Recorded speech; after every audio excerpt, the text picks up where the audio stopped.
نے منع نہیں کیا، یعنی انہوں نے آپ کو تبلیغ وغیرہ سے بھی روک دیا تھا۔ لوط نے کہا اگر خواہش پوری کرنا چاہتے ہو تو میری بیٹیاں یعنی قوم کی عورتیں موجود ہیں، ان سے کر لو۔ اے پیغمبر تیری عمر کی قسم وہ لوگ اپنی مدہوشی میں مست تھے۔ اللہ تعالیٰ نے کسی انسان کی عمر کی قسم نہیں کھائی سوائے نبی کریم صلی اللہ علیہ وسلم کے، اور یہ اعزاز آپ کے شرف، عزت اور تکریم پر دلیل ہے۔ اب ان لوگوں نے گھر میں داخل ہونے کی تیاری کر لی۔ ادھر لوط علیہ السلام نے اپنے تینوں مہمانوں کی طرف دیکھا۔ آپ ان کے لیے فکر مند تھے، لیکن وہ یہ دیکھ کر حیران ہوئے بغیر نہ رہے کہ وہ تینوں بالکل بے فکر بیٹھے تھے۔ اس وقت کی کیفیت اللہ تعالیٰ نے قرآن مجید میں یوں بیان فرمائی ہے: تم لوگ تو کچھ انجان سے معلوم ہو رہے ہو۔ اس پر وہ کہنے لگے ہم تو تیرے پاس وہ فیصلہ لائے ہیں جس میں اس قوم کو شک تھا، اور ہم تیرے پاس حق لے کر آ چکے ہیں، اور بے شک ہم سچے ہیں۔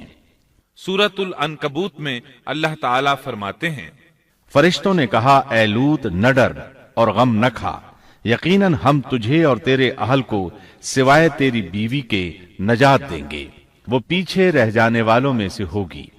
ہم اس بستی والوں پر ان کے گناہوں کے سبب آسمان سے عذاب نازل کرنے والے ہیں۔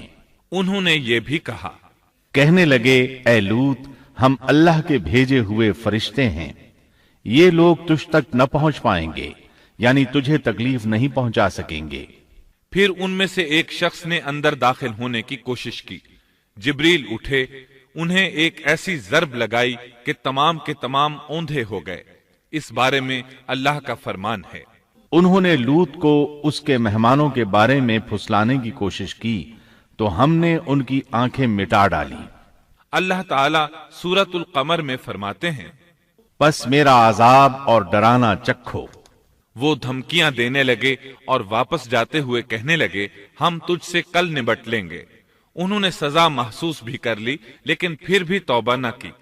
اس وقت فرشتوں نے کہا، یقیناً ان کے وعدے کا وقت صبح کا ہے، اور کیا صبح بالکل قریب نہیں؟ صبح تک انہیں مہلت مل گئی۔ فرشتوں نے کہا، اے لوط اپنے اہل کو رات کے حصے میں لے کر نکل جا، اور ان کے پیچھے پیچھے تو چل، اور تم میں سے کوئی پیچھے مڑ کر نہ دیکھے، اور جہاں تمہیں حکم ہو چلے جاؤ۔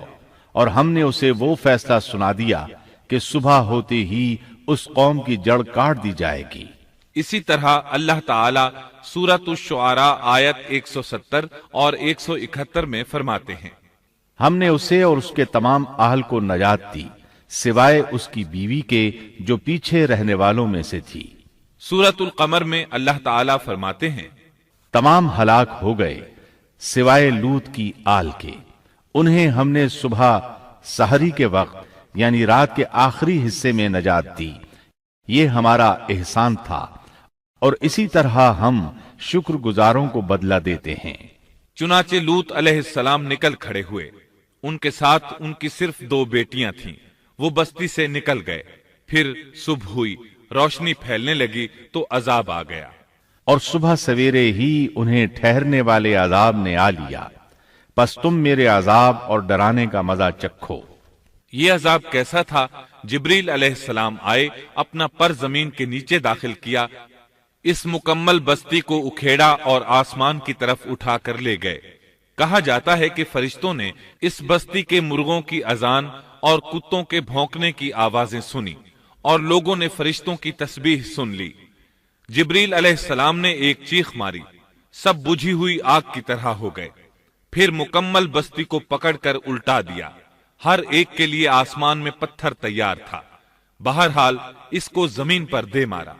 اللہ تعالیٰ سورہ ہود میں فرماتے ہیں: پس جب ہمارا حکم آیا تو ہم نے اس کا اوپر والا حصہ نیچے کیا اور ان پر کنکریلے پتھر برسائے جو تہ بتہ تھے، تیرے رب کی طرف سے نشاندار تھے، اور وہ ان ظالموں سے کچھ دور نہیں تھے۔ سورۃ الحجر میں اللہ فرماتے ہیں: روشنی ہوتے ہی انہیں بڑے زور کی چیخ نے پکڑ لیا، پھر ہم نے اس کا بلند حصہ نیچے کیا اور ان پر کنکر والے پتھر برسائے۔ سورۃ الشعراء میں اللہ فرماتے ہیں: اور ہم نے ان پر ایک خاص قسم کا می برسایا، بس بہت ہی برا می تھا جو ڈرائے گئے ہوئے لوگوں پر برسا۔ یہ ماجرا بھی سراسر عبرت ہے، ان میں سے بھی اکثر مسلمان نہ تھے۔ بے شک تیرا پروردگار وہی ہے غلبے والا، مہربانی والا۔ سورۃ النجم میں اللہ فرماتے ہیں، اور اس نے الٹائی ہوئی بستیاں گرا دی، پھر ان کو اس چیز سے ڈھانپا جس سے بھی ڈھانپا، مطلب یہ کہ ان پر پتھروں کی بارش برسائی۔ پس تم اپنے رب کی کون کون سی نعمتوں میں جھگڑو گے؟ یہ شخص بھی پہلے ڈرانے والوں کی طرح ایک ڈرانے والا ہے۔ اس طرح یہ بستی سدوم باہر مردار کے علاقے میں تہس نہس ہو گئی، اور اس کے آثار و نشانات قیامت تک کے لیے چھوڑ دیے گئے ہیں۔ ان نشانات کو اسی لیے باقی چھوڑا گیا ہے کہ سارا جہان ان کو دیکھ کر عبرت پکڑے، فحاشیوں سے باز آ جائے، خاص طور پر سب سے بڑی فحاشی جو قوم لوط کا عمل